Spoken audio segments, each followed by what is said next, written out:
E'tibor markazinglarni Sergeli tumanining Qumariq mahallasiga qaratamiz. Qadrdonlar, bugun sizlar bilan birgalikda mana shu ikkita uyimizdan bitta tayyor patqulchini ko'rib chiqamiz. Sizlar videoga bitta like bosib qo'ysanglar, men narxlari bilan aytib o'taman. Qani unda marhamat, ichkariga kiramiz. Kattagina darvoza, bismillah deb kirarkanmiz, bizani juda ham kattagina, keng darvozaxona kutib oladi. Kirib kelganimizda chap tarafda juda chiroyli qilib mana bunaqa yozgi oshxona yasab qo'yilgan va hovlimizning bu yoq qismida bitta hojatxonasi, o'rtada kichkina ham yashil hudud bor. Imoratni ko'rganinglardek 2 qavatli, buni yerto'lasi ham bor. Uyimizning umumiy maydoni 225 sotixli maydonga tushgan ekan. Endi ichkaridan ko'ramiz. Ketdik. Binoning ichki qismi neoklassik uslubida ta'mirdan chiqarilgan, juda bir yoqimli rangli tanlanibdi. Kirarkanmiz kattagina holni ko'ramiz. Divanli zona qilib foydalansak bo'ladi. Bu taraf devorlarga dekorativniy panellardan foydalanilgan, televizor o'rnatiladi.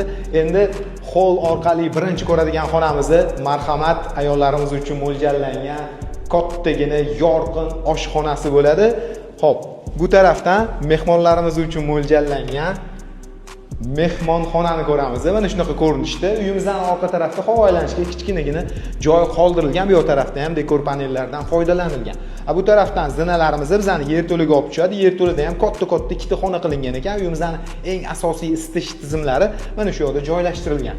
Endi marhamat, birinchi qavatimiz uchun umumiy sanuzulni ko'rishimiz mumkin va buni yonginasida birinchi qavatimizdagi oxirgi xonani ko'ramiz. Bu xona orqali biz uyimizning orqa tarafda qoldirilgan joyga ham chiqsak bo'ladi. Ikkinchi qavatimizda umumiy hisobda 4 ta xona bor. O'ng tarafdan ko'rishni davom ettiramiz.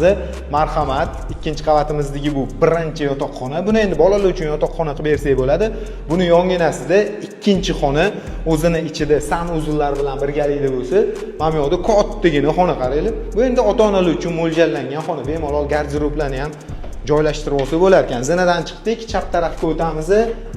Bu tarafdan navbatdagi ikkinchi qavatdagi 3-xonani ko'radigan bo'lsak, buni yonginasidan 4-xonani ko'ramiz va buni yonida umumiy kattagina yuvinish xonalarini ko'rishingiz mumkin.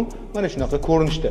Hop, endi narxi nech pul desanglar, aynan sizlarga ko'rsatganimizni akalarimiz $169,000 so'rashyapti. Bilasizlar, har doim joy egalarini nomerlarini video ostida qoldiramiz, aloqaga chiqaverasizlar. Agar o'zim interyerni remont qilaman desanglar, yonida tayyor white box holatida korobkasi ham bor. Qiziqqanlar pastki nomerlarga aloqaga chiqaverasiz.